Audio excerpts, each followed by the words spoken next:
Testing, testing, 1, 2, 3. Fine.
Takes a while for that.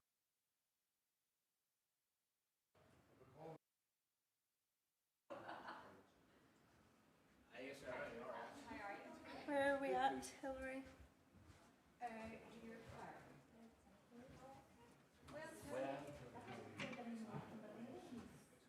and I am going to get back to my constituents tonight that I'm not there anymore, so they're on the list.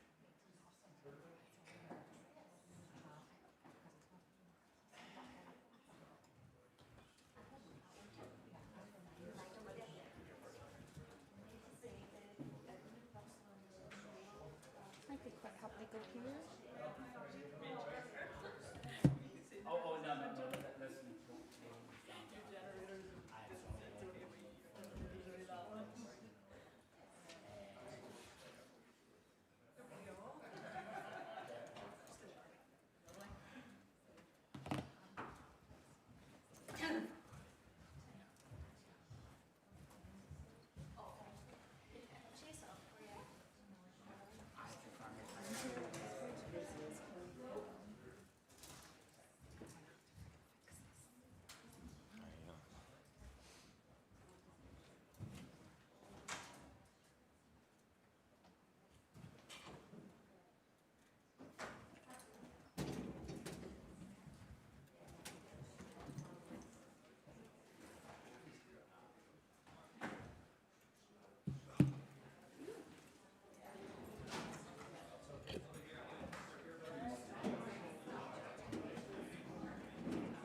All good, thank you. Okay, members, we're going to go through our apologies. Are there any apologies from the floor? I'm going to bring in Alderman Greenfield. Thank you, Chair. Just Alderman Tinsey be along shortly. Oh, thank you. Thank you, Alderman Greenfield. I'm going to bring in Councillor O'Dowd. Councillor McCampbell Walker will also be along shortly. Thank you, members. I don't see any further lights on. And then online tonight, in front of me, I have Councillor McCartan, Alderman Kennedy, and Councillor Armstrong as well. Okay, declarations of interest. We'll go through those in the usual fashion as they arise. And then that brings us to 3.1. And can I clarify if there are any questions from the floor? Are we happy to move on from 3? We're going to bring in Councillor McClelland. Okay, Chair, thank you for letting me in. And can I at the outset wish you a very, very happy and a successful year in your role as Chair. Yeah, Chair, it's maybe more of a sort of general question or general comment that I have. It's maybe something that I maybe paid too much attention to, and that is when we talk about key performance indicators, I think they have to be, to have them, they have to be meaningful, they have to be zippy, they have to actually, sort of mean something. So I suppose that's one general comment. And the other thing I would say, we should never have as a key performance indicator what should be business as usual. And I pick out one example there, fair trade status retained. I would have huge questions, that should be our bread and butter, that should be business as usual for us. So therefore, in my humble opinion, we shouldn't maybe have that as a KPI, but as I say, it's just a couple of general comments that maybe for future years officers can take on board. Thank you, Chair. Thank you, Councillor McClelland, first of all, for your well wishes, and we will note your comments. Thank you. I'm going to bring in Councillor Ratcliffe, please. Thank you, Chair.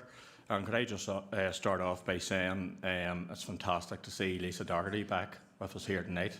And I wish you all the best, Lisa. You're looking well, so it's fantastic to see you back in the chamber here tonight. My question is just the business plan. It's Appendix 1, page 8, and Appendix 2, page 11. I know we have a large number of staff, obviously, in ABC Council, but it's very, very concerning whenever you read into that the numbers of staff that have been off sick. There's 20 in the parks and 25 in the environmental services. And we all know, as members in the chamber here tonight and other members, whenever we ask for things to be done or chase up issues, especially issues that's going on for a long time, we get the same story, staff shortages, staff off sick, and it really has a huge knock-on effect on services. We'll have staff then having to do overtime. We have other staff then maybe that's putting a strain on them.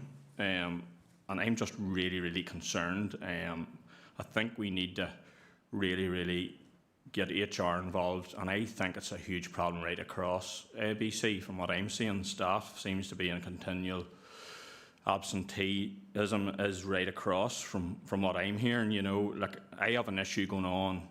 It's a bus shelter, and I believe that the bus shelter, I've been told the bus shelter's been sitting from January, and I'm still waiting to get that there erected. And I would like to put the question to officers, how are we going to deal with the huge issue that we have with sickness right across? And the other issue I would like to know, or question I would like to know, is what is this costing us with overtime and bringing in outside bodies maybe to cover?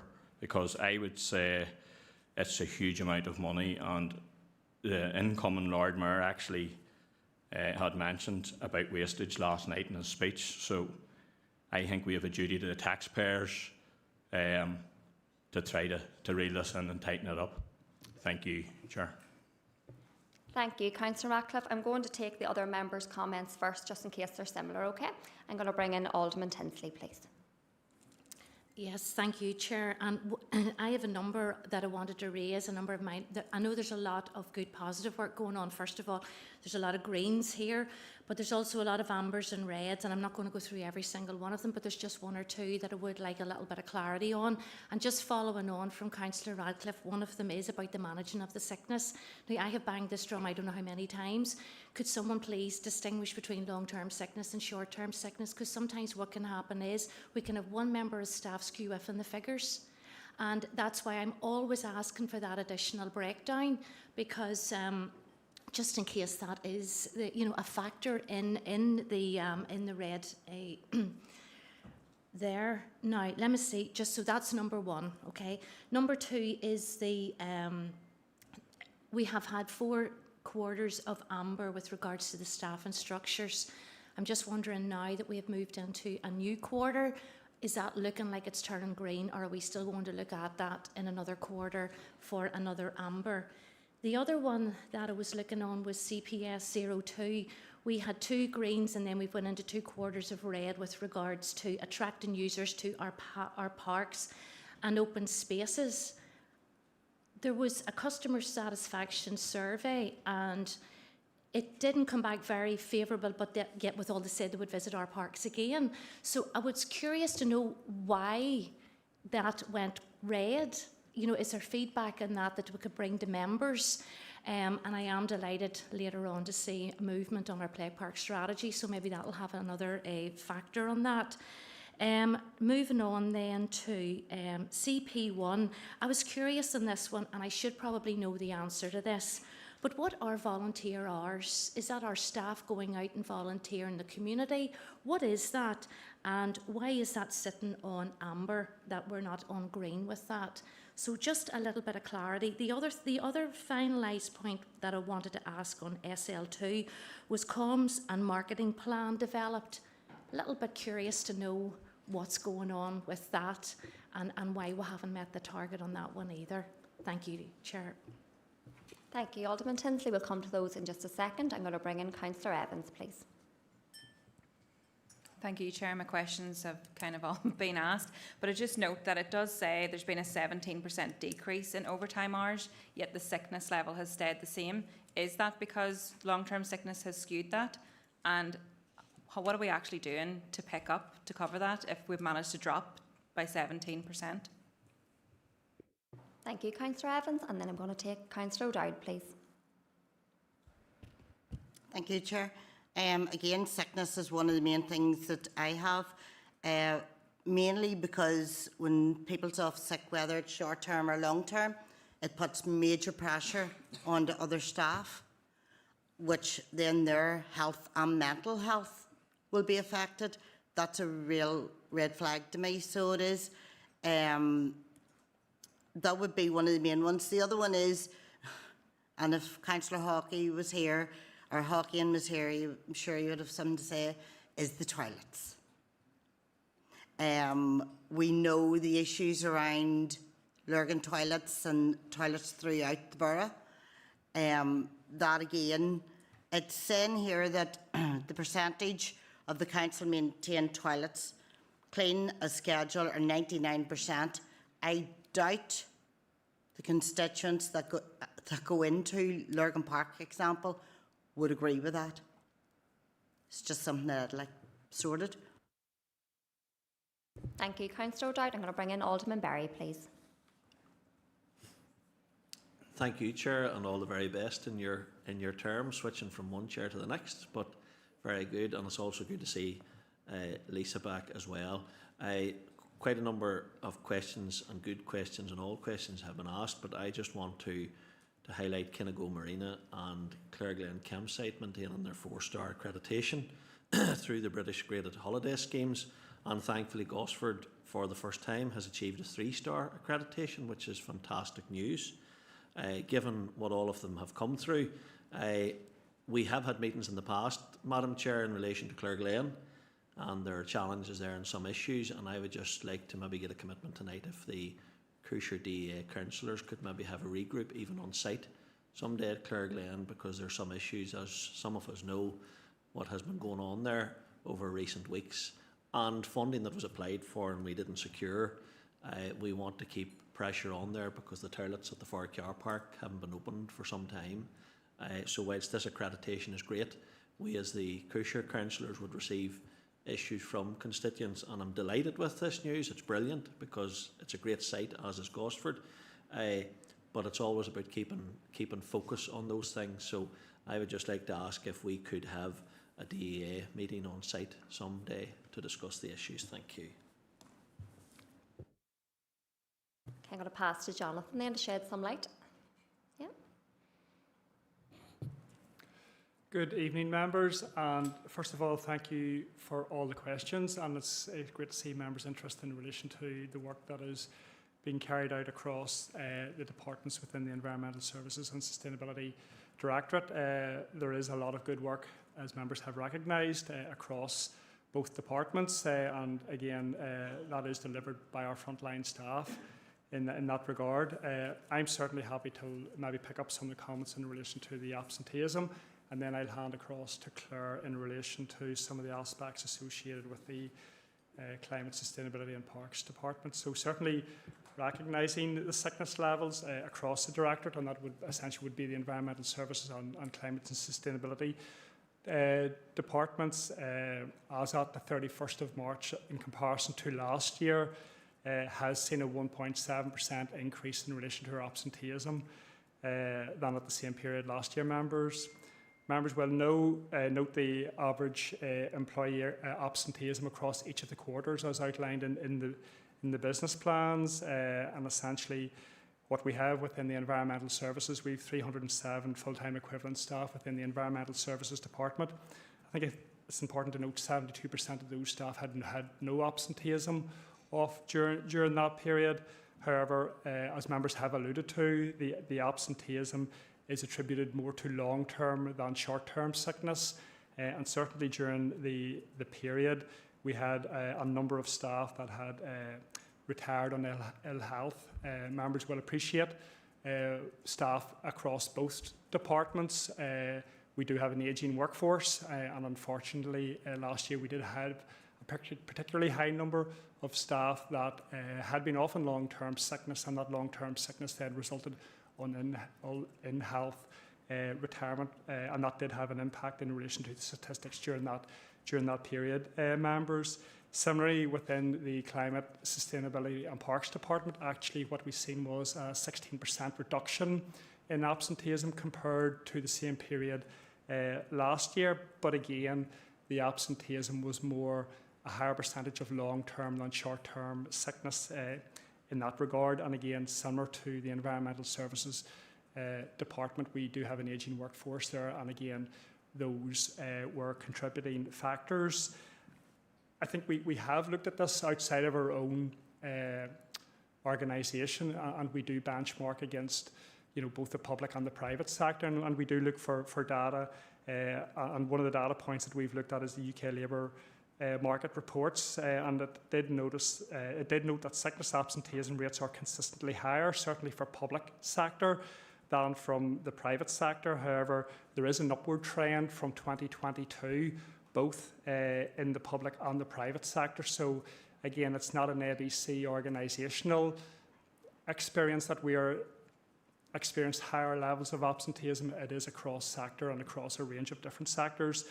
Certainly within the mechanisms that we put in place. What we do have is we have absenteeism meetings as part of my own monthly agenda that I would meet with my heads of department, my HR business partner, and we do discuss absenteeism on a monthly basis. Equally, the heads of department hold their own monthly team meetings with their own staff, and again, absenteeism is a standing item on those agendas.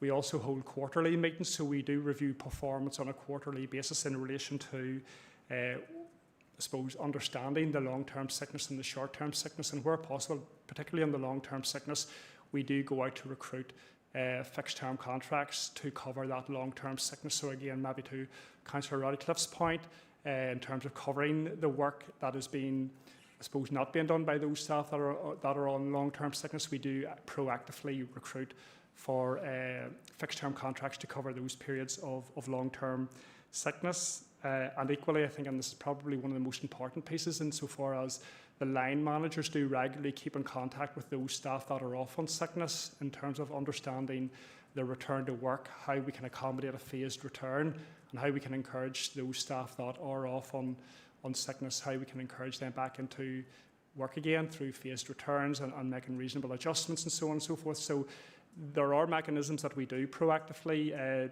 work across the directorate and across the departments, but we certainly recognise that organisationally we need to keep that level of engagement up and those meetings up. And again, I suspect, members, without the proactive approach being taken by the organisation, I suspect maybe some of that statistical information would be higher. So certainly we recognise there's a lot to do, but it is most definitely an item that we focus on a monthly basis. If I could maybe hand over to Claire then in relation to maybe some other comments.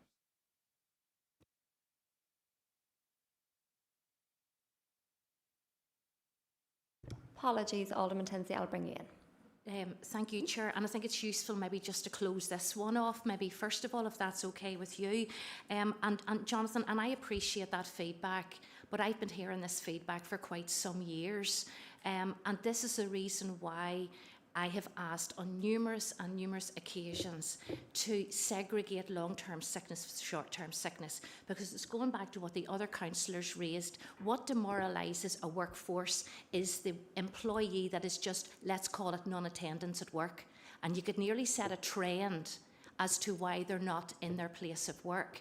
And it's those individuals that frustrate the rest of the workforce because they're not being seen to be dealt with.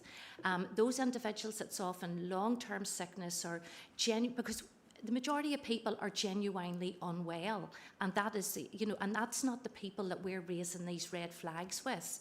But I needn't rehash what I've already said, but I would like, what is our long-term sickness? What do we consider that? Is that 12 weeks or more, or is that 16 weeks or more, 8 weeks or more? What do we classify as long-term? And the other thing that frustrates me too in our workforce is how long we take to decide that we're actually going to recruit for someone that is often long-term sick.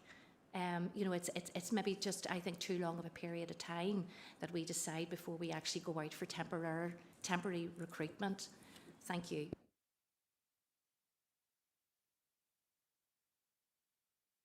Alderman Tinsley, are you content that Jonathan comes back to you on those queries? Yes, the answer to that is, Chair, yes, but I think perhaps other members that has raised that on terms of absence would be very interested in that information too. Thank you, Chair. Thank you, Alderman Tinsley. I'm going to bring in Claire then. Good evening. Thank you, Chair, and thank you, members, for your questions. If I could maybe start with Councillor McClellan's feedback with regards to the content of the business plan. Just to say that the business plan that's been referred to tonight is last year's business plan, and we've done considerable work with the team to revisit the business plan to make those targets and KPIs more meaningful for the staff in the service. So looking at this year's business plan, you'll see a difference in some of the content there, so hopefully more meaningful. If I could then speak to the park survey, which was raised by Alderman Tinsley. So the red there is in relation to our ability to carry out a new survey. The survey feedback referred to was from a number of years ago. It was the team's intention to do another survey in the last financial year, but that wasn't completed. I believe the issue there was to do with the provision of IT, iPads to go out and actually conduct a survey there on site at the time. So given that there were other pressures within the service at the time, I decided that there was other things we needed to focus on which were more meaningful for the service. So it was something that I had said to the team, look, we don't have the IT provision to do that at the time. Let's just concentrate on some of the other targets that have been set for us and concentrate on those. So that was the reason for that one. Your query in terms of volunteer hours, that is hours completed by volunteers who are outside of ABC employment. So that is community people that come in and do tree planting, weeding, all sorts of biodiversity initiatives, which usually through the biodiversity team, those volunteer hours would be captured. And I believe the red there is not in relation to the number of hours completed, because I think we exceeded those. It was actually, there was a target for some reason put in last year to develop a volunteer policy, but the council has a policy. The policy may need reviewed, so the review needs to be completed, and that's something that we hope to look at later this year with our colleagues in HR. So that was the reason for that one. In terms of the comms and marketing, there were a number of attempts to meet with our colleagues over in comms and marketing, and unfortunately, due to all our pressures, those meetings never happened. However, I am happy to say that at my last team meeting that I had, comms individuals did join us for that meeting, and we started the process of ensuring that we have a robust plan to do comms and marketing around the service for the year going forward. But just because there was no plan last year, that doesn't mean to say that we weren't communicating and sharing with the public, but there's more that we can do to market ourselves and all the great work the team do. Thank you, Claire. I'm going to bring in Councillor O'Dowd before we move on to the next item. Thank you, Chair. Jonathan, Claire, thanks for this report. It means a lot to all of us.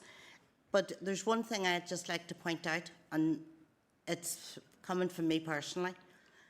Mental health to me is a major, major, major thing. Okay? And if staff is off with mental health, they need support, they need help. But it is putting the rest of the staff under pressure. But they all need support and they all need help. I don't think they should just be pushed to the side. And that's all. That's coming from me. It's just, it is something that sticks with me, is the mental health issue. Thank you. Thank you, Councillor Dowd, for those very valid points, and we'll make a note. Thank you. Okay, members, I have no further lights on, so we're going to move then to 4.1, and I'm going to bring Gillian in on this one, please.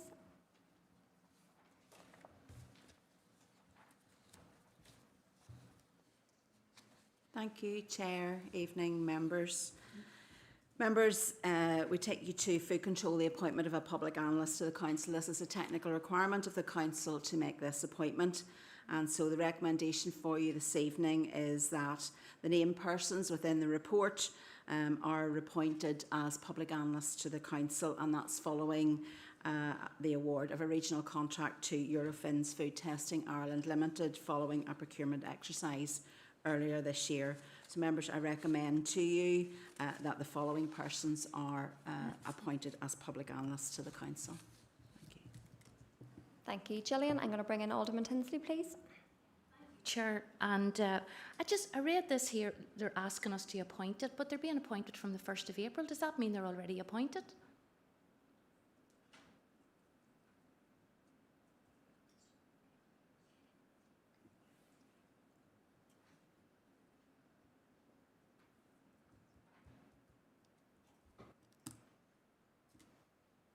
Thank you, Councillor Tinsley. The firm were appointed following public procurement. These are the named public analysts. The contract began on the 1st of April, but the organisation has not used the analyst as yet until these folk are appointed as public analysts, and that will be from the date of the ratification of this report. Was that a proposal, Alderman Tinsley? Thank you. And can I get a seconder, please, from the floor? Seconded by Councillor Evans. Thank you. Members all agreed to move on? Okay, thank you. So then, members, we have 4.2 straight through to 4.5. Are we happy to note these? I'm going to bring Councillor Evans, and if you could just let me know which point it is. Thank you, Chair. It's just on 4.4, and I spoke to Gillian about this earlier, sent myself down a little rabbit hole when I was looking at facts and figures, but I just wanted to take the opportunity to say how well the staff are actually doing in that department. I took a visit down to them a couple of weeks ago and had a nice wee chat with the staff and a look around the facilities, and they're doing an amazing job for such a small team that they have, and I just wanted to take the opportunity to say that. And a note on the business plan as well, even though it's last year's, that they're all sitting on green, so they're doing a fantastic job, and I just wanted to take that opportunity. Thank you, Councillor Evans. I'm going to bring in Councillor Armstrong, and again, if you could just let us know which point you wish to speak on. Yeah, thank you, Chair. Just in relation to 4.3, I want to thank Gillian for following up on this and presenting this report this evening. I had spoke to her a couple of weeks ago on this, and she had provided the information then. When I did speak to Gillian, she had mentioned about the outbreak of foot and mouth disease within mainland Europe. I just want to know where is that currently sitting at, and what is the council's plans going forward, and advice being put out to the agri-food sector and farmers alike. So, thank you. Okay, I'll bring Gillian in.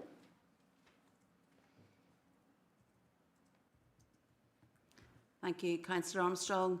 I think, like many of us, if you read the agri press, you will understand that foot and mouth is a major concern, and there have been some cases arising within Europe.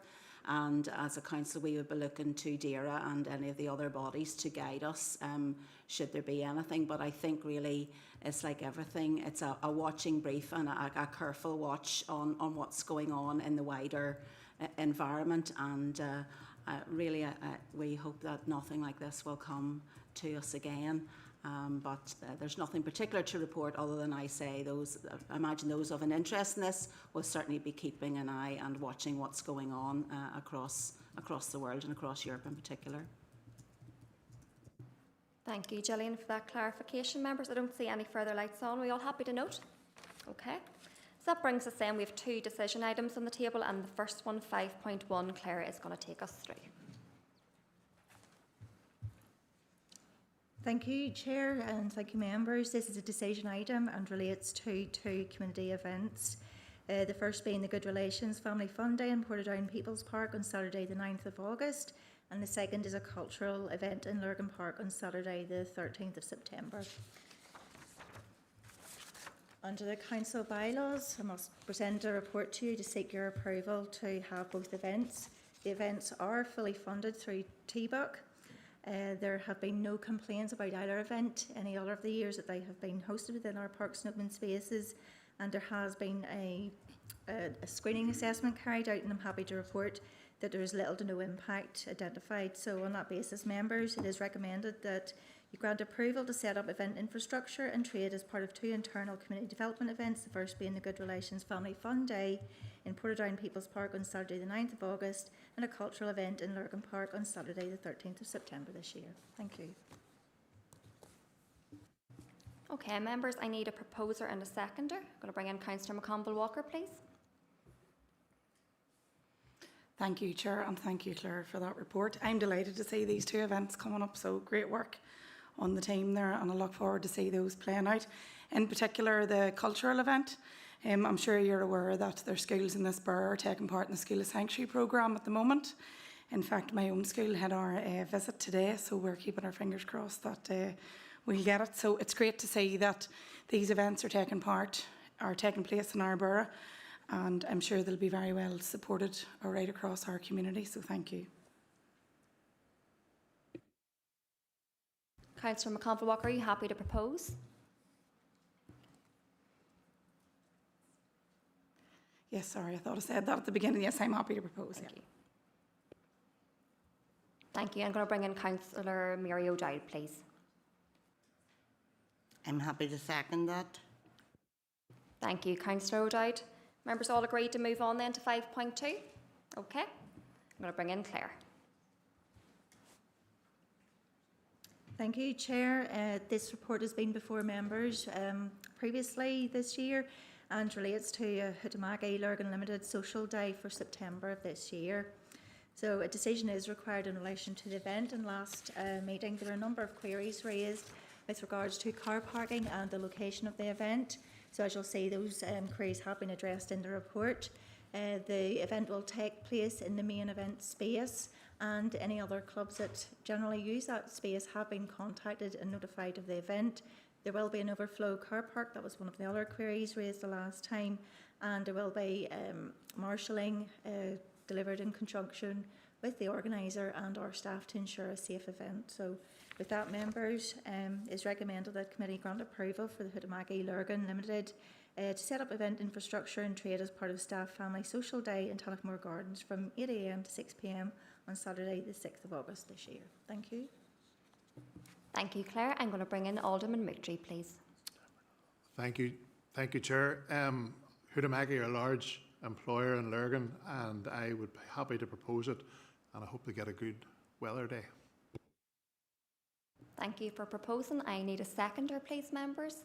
I'm going to bring in Councillor McClelland.